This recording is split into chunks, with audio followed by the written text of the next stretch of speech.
Hello and welcome students. We are into the 27th video lecture of the video lecture series made on the subject of machine design, whose subject code is ME303, and the topic which we are going to discuss today is the lubrication of bearings. This topic is in continuation with the previous two video lectures in which I have taught you about the different types of bearings, classification of bearings, taking the different bases. I have classified the bearings, and then after the importance of each of the bearing that I have explained in the previous two video lectures. Today I am going to tell you about the lubrication of bearings and where this is important. This is basically important in the case of sliding contact bearing. So we are going to discuss the classification also of sliding contact bearing based on lubrication. And after that, we are going to discuss about the property viscosity, which is very important in the case of hydrodynamic lubrication, in the case of thick film lubrication. I am Shri Krishna Mishra, Assistant Professor in the Department of Mechanical Engineering, Suresh Gyan Vihar University, Jaipur. Now, before moving into the discussion, let's see what are the objectives of today's lecture. Students, the objective of today's lecture are: first, we are going to understand the importance of lubrication of sliding contact bearing. Then after, second objective is to know the difference between hydrostatic and hydrodynamic bearing. Then the third objective is to understand about full journal bearing and the partial bearings. There is also one more bearing which we are going to understand, that is the fitted bearing. Then the next objective is to know about the property of viscosity. And one more objective of today's lecture is to understand the difference between thick film and thin film lubrication. So let's start our today's lecture.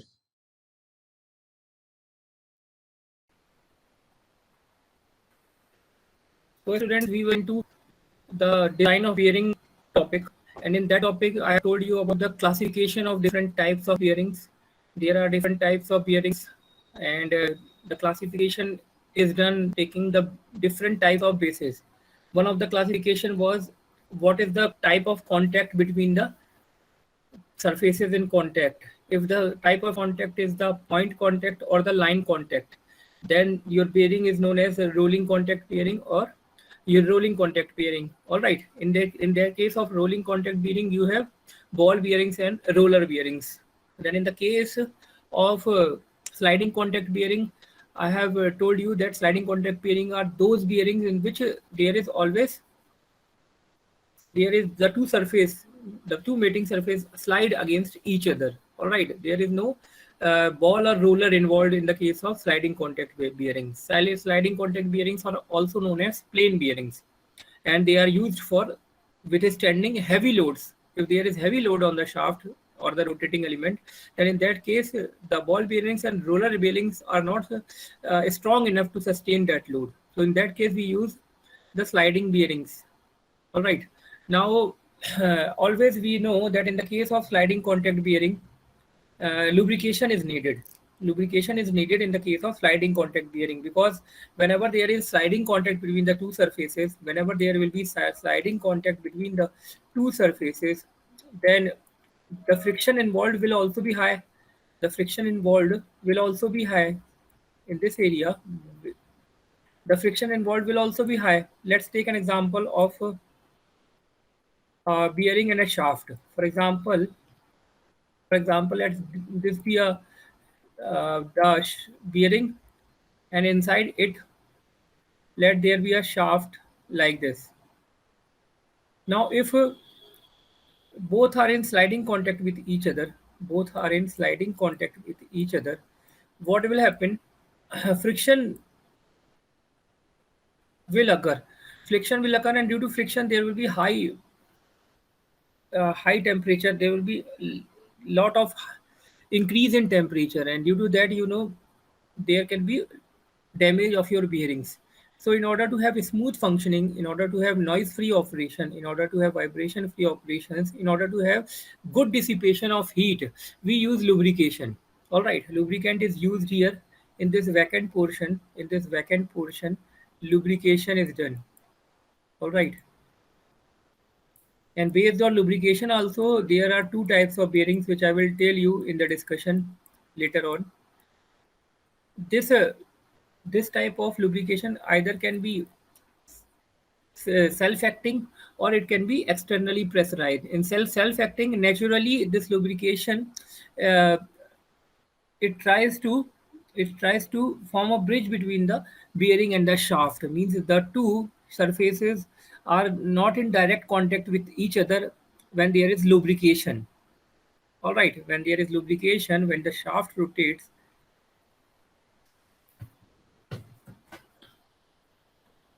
rotates, this journal, that portion of shaft which is inside the bearing, that I have told you, that is known as the journal. So this journal portion, when it rotates, naturally this oil from here, this lubricating oil, it moves and occupies the area.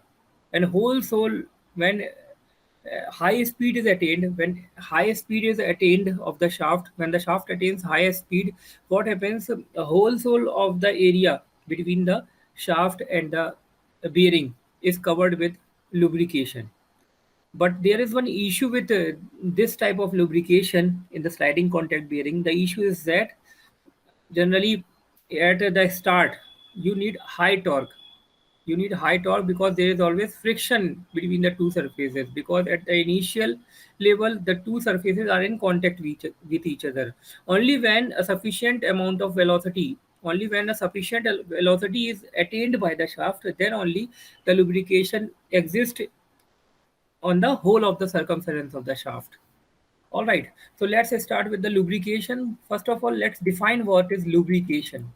See, lubrication is basically what? It is a science of reducing friction by application of suitable substance, which is known as lubricant.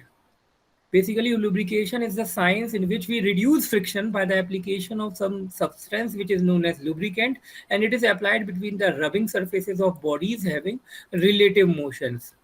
Like in this case, you see the bearing and the shaft both are having relative motion with each other. Relative motion means motion in different direction. Shaft is rotating, and if the bearing is not rotating, then it will be considered as a relative motion. So always whenever there is relative motion, then in that case, students, in order to reduce the friction between the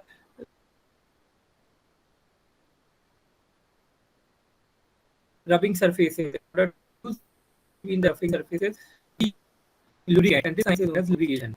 Now we can classify the lubricant into three major parts. We can classify the lubricant into three types.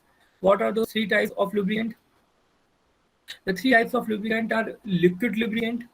All right, liquid lubricant means which is also liquid in nature, like the mineral oils, and vegetable oils. These are completely in liquid forms. Then we have semi-solid lubricants also. In semi-solid case, you would have seen the grease. Whenever you would have used a bike for servicing or some another reasons, or if you have a machine in your homes, and you would have seen that for its maintenance, for its lubrication, we use grease. In the fence also, any of the rotating member, if you need a type of lubrication which exists there itself, it does not fall down, means if it does not have the nature of a liquid, that it will move. So in that cases we use semi-solid lubricant like grease. Then the third one is solid lubricant. Third one is solid lubricant. Solid lubricants, examples of solid lubricant is graphite. Sometimes it happens that neither grease, neither vegetable oils or mineral oils, they can be used in a location. All right. Due to this type of constraint, that we can't use any semi-solid lubricant like grease, or a liquid lubricant like mineral oil, in that cases we use solid lubricants like graphite. All right, graphite or molybdenum sulfide. These are solid lubricants, students. These are what? These are solid lubricants.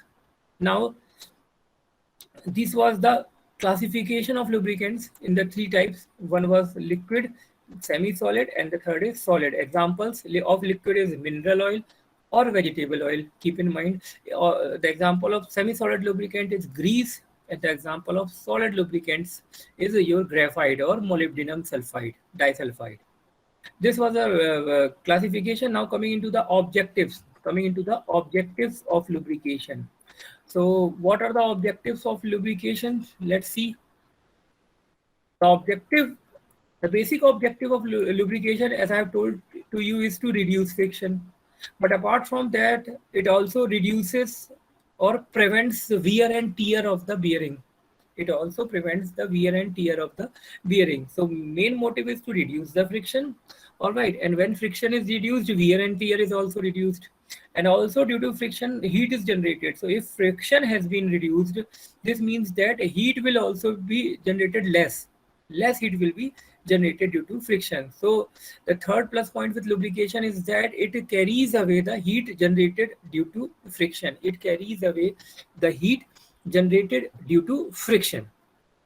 The fourth objective or the fourth importance of lubrication is that it is used to protect the journal and bearing from the corrosion. Generally, these lubricants which are used, they have some anti-corrosive element also involved in it. They have anti-corrosive element also in it, which helps to prevent the journal and the bearing from getting corroded, which helps to prevent the journal and the bearing from corrosion. All right. So, objective of lubrication, I hope you have understood. Classification of lubrication also, I hope you have understood. Lubrication is what? Lubrication is the science of reducing friction by application of substances which are known as lubricant. All right. And which are applied between the rubbing surfaces, which are in relative motion with each other. Moving further now, students, the basic mode of lubrications are thick and thin film lubrication. See, the two important basic modes of lubrications are, one is thick film lubrication and the second is thin film lubrications. These are the two basic modes of lubrications. In addition, sometimes zero film bearing is also used. Zero film bearing. This also I will tell you what is zero film bearing. What is zero film bearing? It is a bearing which operates without any lubricant. So if there is no lubricant, we can say that there is zero lubrication. So zero film bearing it is known. Zero film lubrication, we can say the lubrication in which there is no lubrication in a correct sense, that is known as zero film bearing. All right. A bearing which has no lubrication between the two surfaces in contact is known as zero film lubrication. All right, no lubrication is involved here. In the case of thick film lubrication, generally thick film means generally we use grease, semi-solid, semi-liquid type of lubricant. So it describes a condition in this type of thick film lubrication. It describes a condition where two surfaces of the bearing in relative motion are completely separated by a film of liquid. Generally, in thick film lubrication, students, what happens? The two surfaces in contact, the two surfaces in contact are completely filled with lubrication. Means you can see in all of the portion, you can see, students, anywhere the two surfaces are not in contact with each other, they are in contact with only lubricant. Anywhere you can see that the two surfaces are not in contact with each other at any point of time. So if this is the situation that the two surfaces are never in contact with each other because there is some thick lubrication between the two surfaces, then that is known as thick film lubrication. Generally, for thick film lubrication, we use semi-liquid lubricants like greases.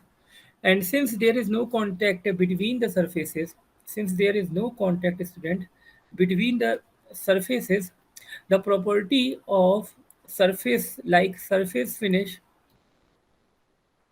all right, have little or no influence on the performance of bearing. Since the two surfaces are not contact with each other, since the two surfaces are not at all contact with each other, therefore the important property of what is the surface of the bearing or the shaft, what is the outer surface of the shaft or the inner surface of the bearing, that is not of any importance because the two surfaces are not in contact. Therefore, the friction is basically not that friction which is obtained by rubbing of these two surfaces. The friction is only due to the viscosity of the lubricant which is used. We all know viscosity is what? It is the resistance of a layer of fluid on the other fluid. So due to that particular viscosity, there is a resistance. Otherwise, there is no resistance due to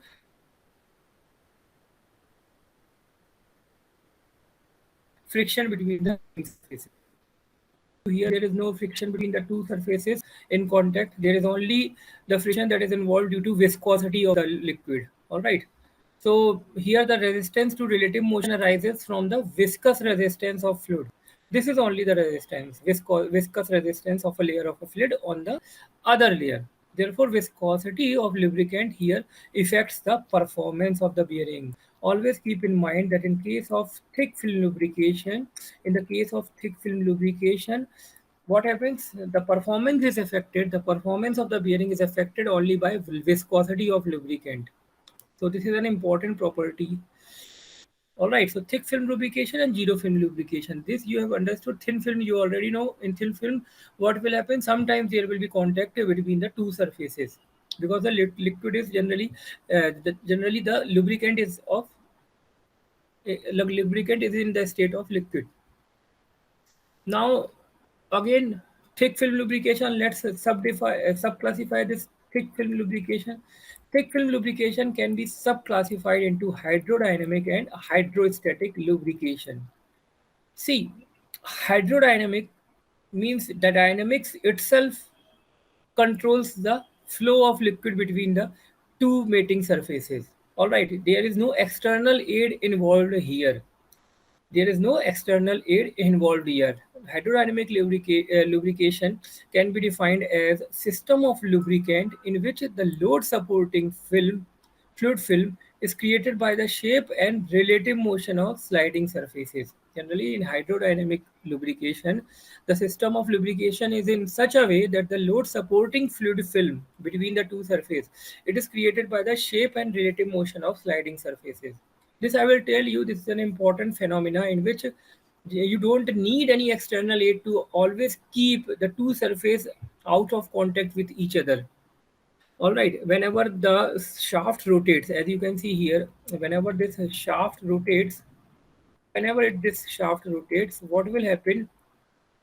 Initially, it will move in this direction because since the both surface are in contact, so it will roll and move somewhere here.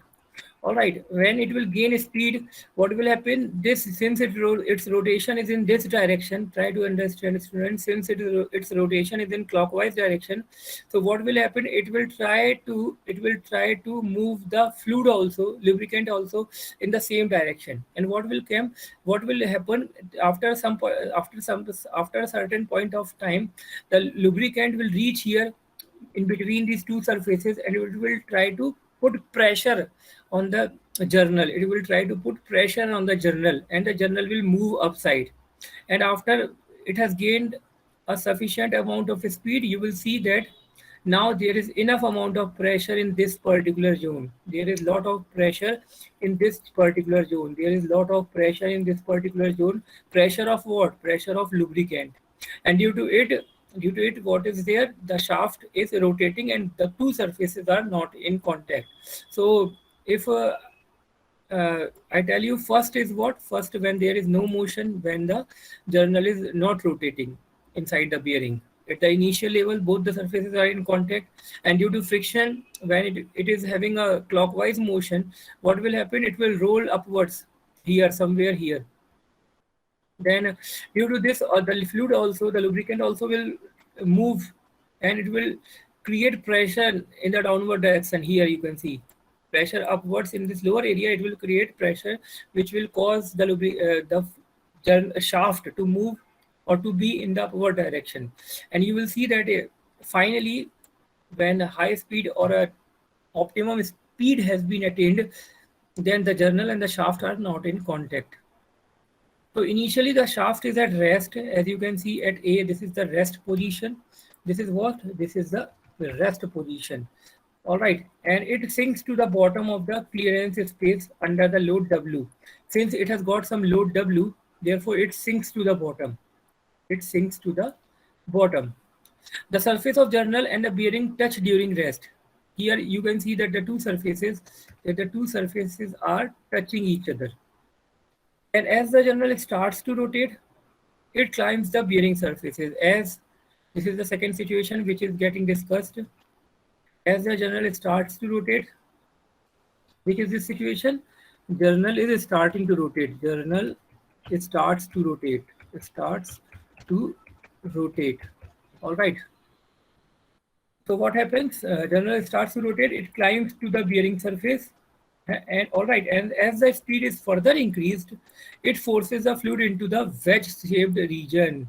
Finally, when further the speed is increased, it forces the liquid. It forces the liquid into this wedge-shaped region. This is known as the wedge shape. And finally, this is what? This is the oil wedge which is created between the two surfaces. This is the oil wedge which is created between the two surfaces. One thing that is to be kept in mind is that the shaft and the journal both are not of the same diameter. If it will be of same diameter, then it will be known as fitted bearing. Generally, they are not of same diameter because lubrication also is needed. So space for lubrication is needed. So the difference between the center of the two shafts is known as the eccentricity. Difference between the center of the two shaft is known as eccentricity. All right, eccentricity. So hydrodynamic lubrication, as I have told to you here, uh, system of lubrication in which the load supporting film is created is generally created by the shape and relative motion itself of the sliding surfaces. All right, you don't need any external aid, and this is the whole of the sequence of steps that is generally taken between the bearing and the journal. All right. So finally, you can see that there is always a oil wedge when a sufficient speed is attained by the shaft. Then after, since more and more fluid is forced into the wedge-shaped clearance, as I have told you, here high pressure is created in this wedge-shaped region. This is known as the wedge-shaped region. Why? Because when speed is increased, you can see always a pressure is created on the shaft in the upward directions. In this way, always some pressure is created. All right, in this wedge-shaped region. All right, and more fluid is forced into this wedge-shaped clearance. Pressure is generated within the system. Here, the pressure is generated within the system. The pressure was needed. Why? Because the load of the shaft, it tries to bring the two surfaces in contact with each other. Then the pressure distribution around the periphery of the journal is seen here in the diagram. You can see this is the pressure distribution. Then after, since the pressure is created within the system itself, therefore sometimes this type of lubrication is also known as, this type of bearing is also known as self-acting bearing. Such type of bearing in which there is lubrication within the system due to rotation of the shaft. This is an important definition. Try to keep it in mind that the bearings in which the pressure between the two mating surfaces is created within the system due to rotation of the shaft is known as self-acting bearing. Self-acting bearing. So what are self-acting bearings? Hydrodynamic bearings are the self-acting bearings because the pressure is created within the system due to rotation of the shaft. Then the pressure is generated in clearance space supports the external load. This pressure supports the external load W. The weight of the shaft is supported by this pressure. In this case, it is not necessary to supply the lubricant under pressure. Here, there is no need to supply any lubricant through external aid with pressure. All right. The only requirement is a sufficient and continuous supply of lubricant. All right, here the only requirement is that there should be sufficient and continuous supply of lubricant. This mode of lubrication is seen in bearings mounted in centrifugal pumps and engines. In centrifugal pumps and engines, you will see such type of hydrodynamic bearings in centrifugal pumps and engines. All right, so this was your hydrodynamic bearing, no external aid. Now also, as I have told you, journal is why journal is used in this particular. What is the meaning of this journal bearing? A journal bearing is the basically the sliding contact bearing working on hydrodynamic lubrication, which supports the load in radial direction. So if the load is in radial direction, if the load is in radial direction, students. For example, the load is in radial direction and the bearing is sliding contact bearing, and the bearing is sliding contact bearing. For example, let's take this as a side view of the bearing. Load is acting in the load is acting in the radial direction like this. This is known as the radial direction, and axial direction means like this along the axis. So if the load is acting in the radial direction and the bearing is sliding contact bearing, and the lubrication between them if the lubrication between them is the hydrodynamic lubrication, then we say that the bearing is journal bearing. We say that the bearing is journal bearing. All right.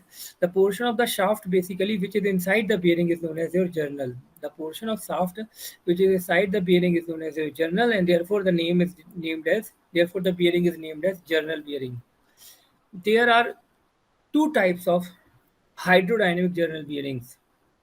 So now let's classify the hydrodynamic journal bearing. Basically, hydrodynamic journal bearing can be classified into two types. One is full journal and the second is partial journal. Let's see what are these.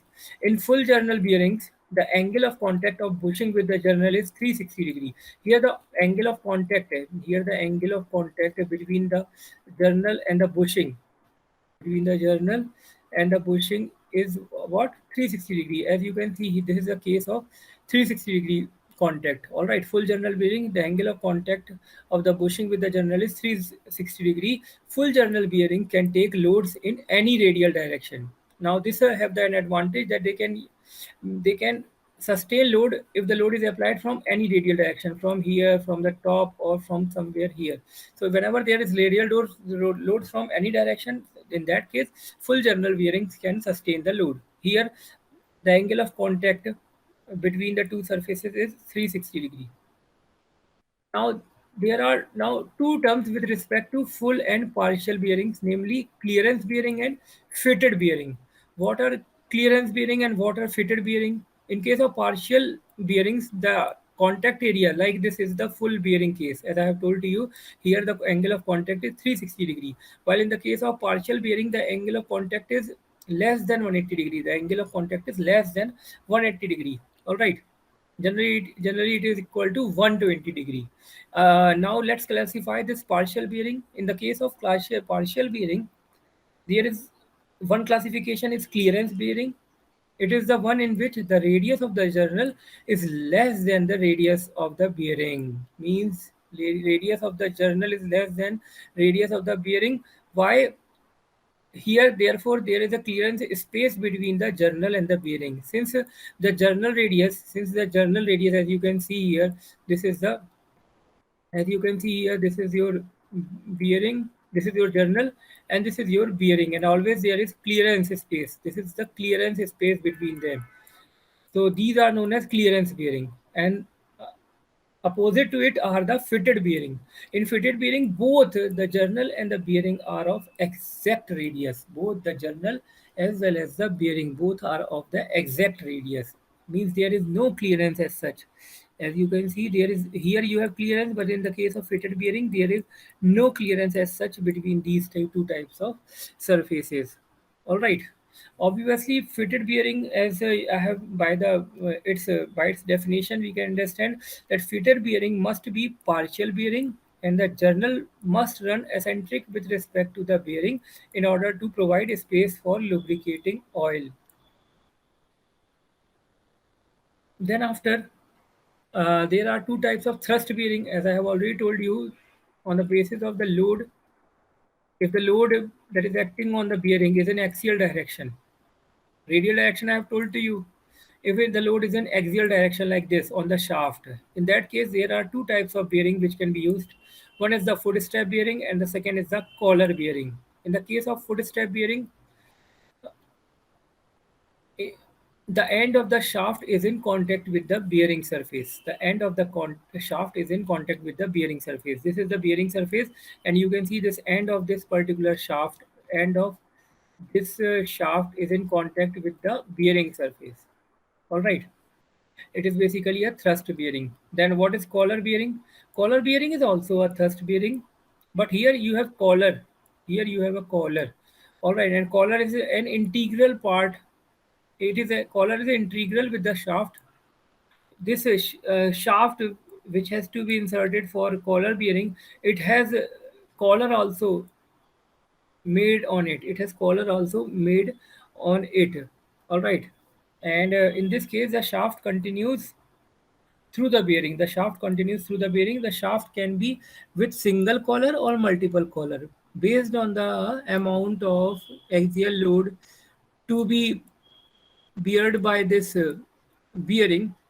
There can be a single collar or there can be multiple collars. When we will use double or triple or multiple collars, when the axial load which is acting on the shaft, that is more.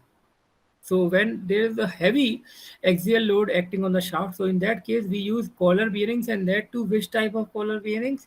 We use multiple collar bearings. So I hope you have understood foot step bearing and the collar bearing. Both are used to sustain the axial load acting on the shaft. All right, they both are the thrust bearing. What are they? They are the thrust bearing, students. They both are thrust bearings. Thrust bearings means which are made to sustain the load. In the case of collar bearing, you have collars made integral with the shaft, while in the case of foot step bearing, the shaft is in direct contact with the bearing at the ends. Then after hydrostatic lubrication, this I have told you hydrodynamic, but still hydrostatic lubrication you have not understood. In case of hydrostatic lubrication, there is always some external source which pumps the fluid into the clearance area. Like you will have a pump which supplies sufficient fluid under pressure. As I have told you that in the case of hydrodynamic bearing, pressure is naturally created within the bearing. All right, for lubrication to always be available between the two surfaces. But in the case of hydrostatic lubrication, the lubricant has to be constantly pumped by the external source. And what can be the external source? The external source is your pump, which pumps the fluid under pressure always. Since the lubricant is supplied under pressure here in this case, this type of bearing is called as externally pressurized bearing. Since here the lubricant has to be pumped from the outside source, this is known as, therefore it is known as externally pressurized bearing. The principle of hydrostatic lubrication in general bearing is illustrated in the coming figures. Initially the shaft rests on the bearing surface. In the case of hydrostatic lubrication, what happens? Let's see, this is the diagram. Initially the shaft is resting on the bearing surface.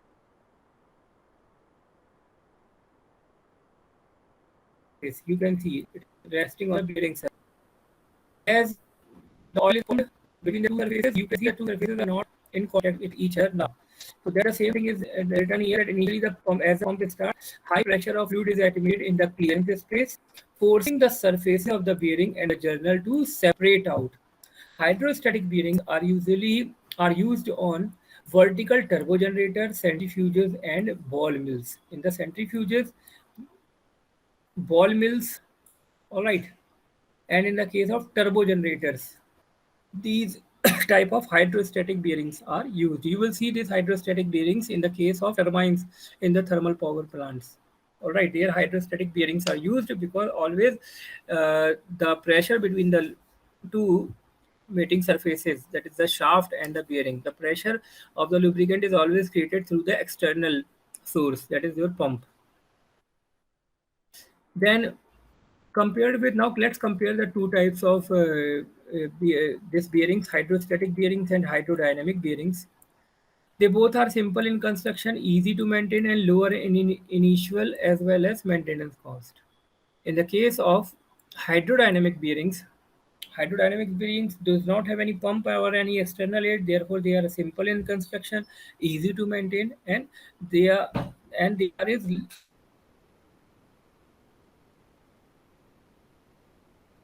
they are lower or something like that. So the maintenance cost as well as the initial cost both is less, and it is very easy to maintain and also simple in construction. Nothing, no external aid, no pump is involved. So hydrostatic as compared to hydrodynamic bearings are hydrodynamic bearing as compared to hydrostatic bearings are simple. and have a lot of advantages.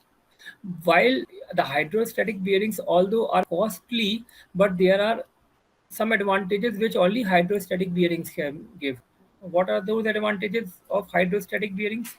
See, the advantages of hydrostatic bearings are Advantages of hydrostatic bearings are: first, a high load carrying capacity.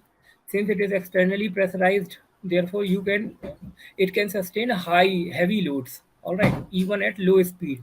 Generally, when there is low speed, then it is very difficult in the case of hydrodynamic bearing to sustain the lubrication between the surfaces. So in those cases, you can use hydrostatic bearings in which external aid is used, and so there is no starting friction also.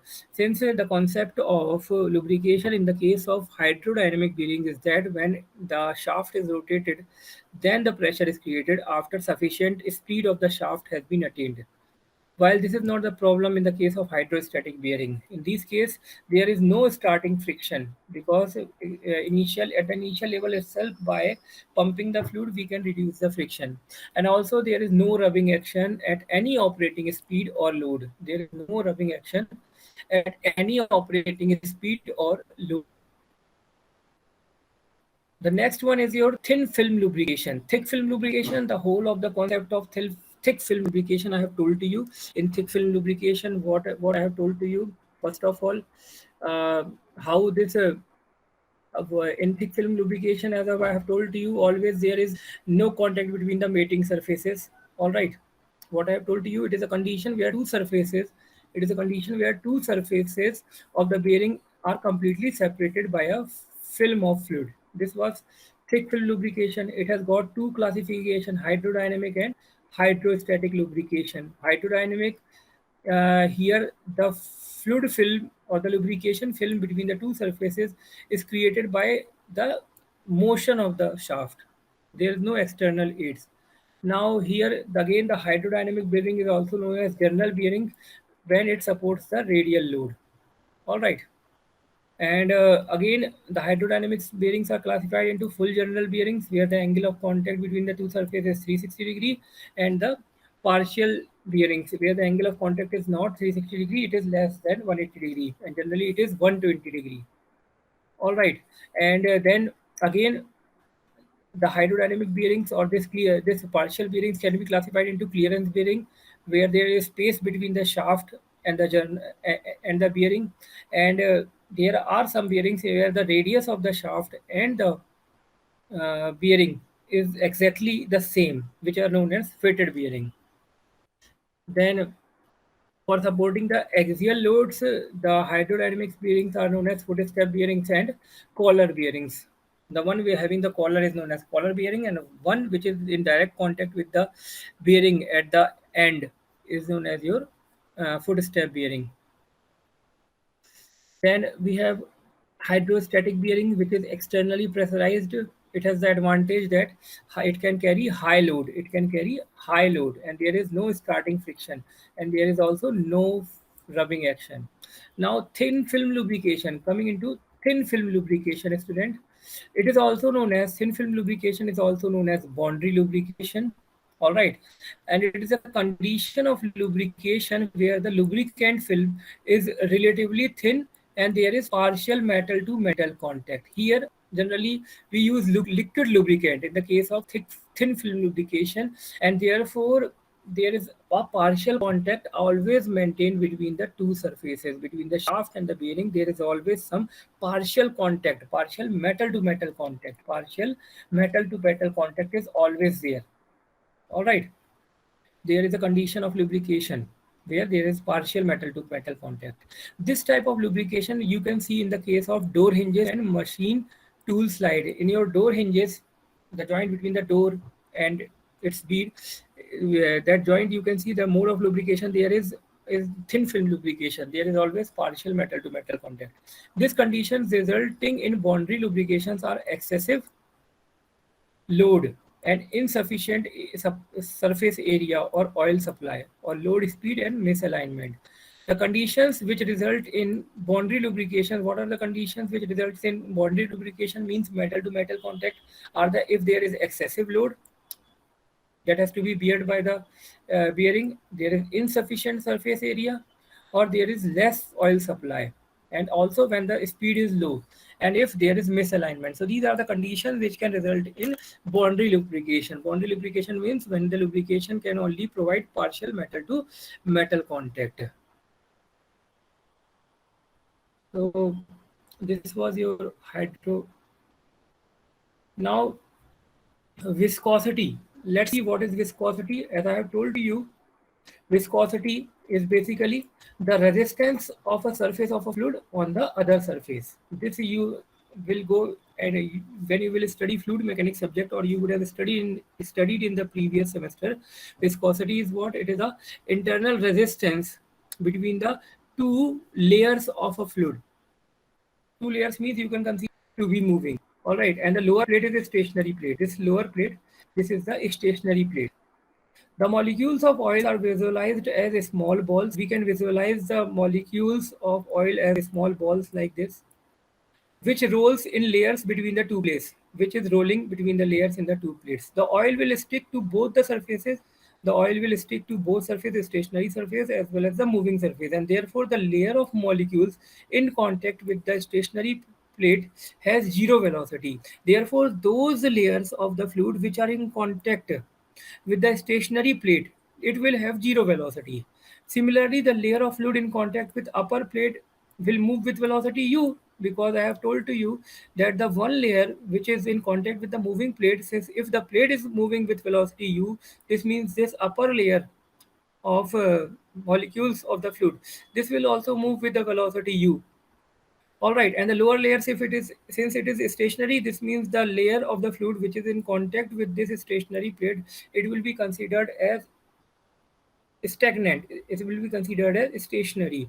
Now the intermediate layers will move with velocity. The layers in between, these layers which are in between, these layers, intermediate layers, means leaving the top layer and the bottom layer which are in contact with the surfaces, the other layers, these layers of molecules, they will move with velocities which are proportional to their distance from the stationary plate.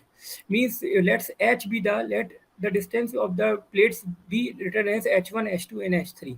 Then if they are proportional, if the velocity of the layers of the fluid, if the velocity of the layers of the fluid are in proportional, if the velocity of the layers of the fluid are proportional with their distance, this means that we can write u by h, means for any arbitrary layer whose velocity is u, or since u is the velocity of the moving plate and h is the distance between the two plates. H is what? H is the distance between the two plates. So this will be equal to velocity of a layer 1 upon distance of this layer from the stationary plate. Similarly for the second layer of molecules also. So this can be written about it. Now, this type of ordinary movement is called streamline, laminar, or viscous flow. Streamline, laminar, or viscous flow. Tangential force per unit area, that is P by A, is shear stress, while the ratio U by H is known as rate of shear. The tangential force per unit area means this load P, students, this force P divided by area of this moving plate will give you, it will give you the value of, it will give you the value of shear stress that is acting on the fluid, and the ratio U by H, which I have told to you, it is shows you the value of rate of shear. And according to Newton's law of viscosity, the shear stress is proportional to the rate of shear at any point of fluid. This is your statement of Newton's law of viscosity, that the shear stress is proportional to the rate of shear at any point in the fluid. Shear stress is proportional to rate of shear at any point in the fluid. This means that P by A, that is the shear stress, is proportional to rate of shear, that is U by H. So if you remove this proportional sign, you will put a constant which is known as your viscosity, dynamic viscosity. All right, P is equal to mu A U by H. P is equal to mu A U by H. This can be the relation.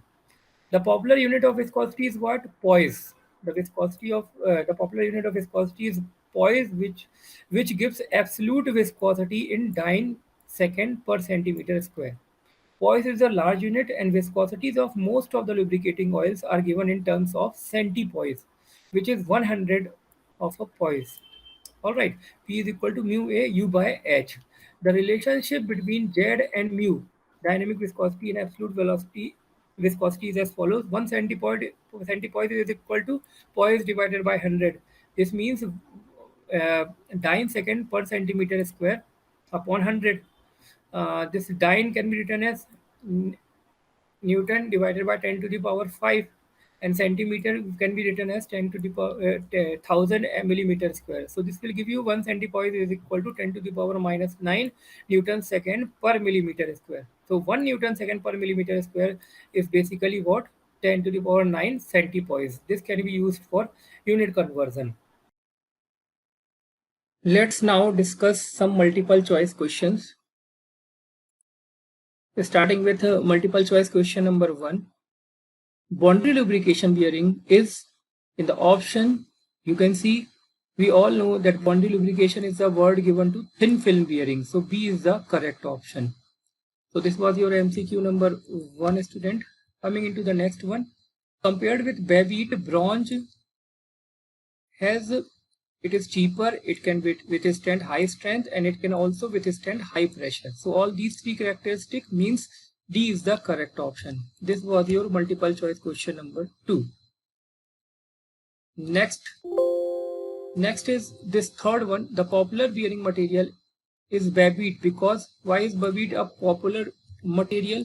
Because it has the property. It has the property of excellent conformability, embeddability, and also it is used in the form of thin strip. So option D is the correct option. Coming into the next multiple choice question, question number 4. What is the question saying? In case of partial bearing, the angle of contact of the angle of contact of the bushing with the journal is usually, so the angle of contact in case of partial bearing is generally 120 degree. So option A is the correct option. Coming into multiple choice question number 5th, the property of bearing material to allow the dust and abrasive particles to get absorbed on the surface of the lining is known as, we all know this is the property of embeddability. So option A is the correct option. This was your multiple choice question number 5. Moving into the next one. In case of full journal bearing, the angle of contact of the bushing with the journal is, in case of full journal bearing, the angle of contact is 360 degree. So this D is the correct answer. This was your MCQ number 6. Coming into the next multiple choice question. A thin film bearing is a bearing where the surface of the journal, it is a bearing where the surface of the journal and the bearing are partially separated by a film of lubricant, and there is partial metal to metal contact. B is the correct option. This was your MCQ number 9. Coming into the next one. In case of partial bearing, the angle of contact of bushing with journal is, so we all know that the angle of contact of the bushing with the journal in the case of partial bearing is what? It is generally less than 180 degrees. So C is the correct answer. So these were the multiple choice questions, students. Now for your self understanding, you can use these reference books. All books are very good books. So for today, students, it's enough. Thank you and have a nice day.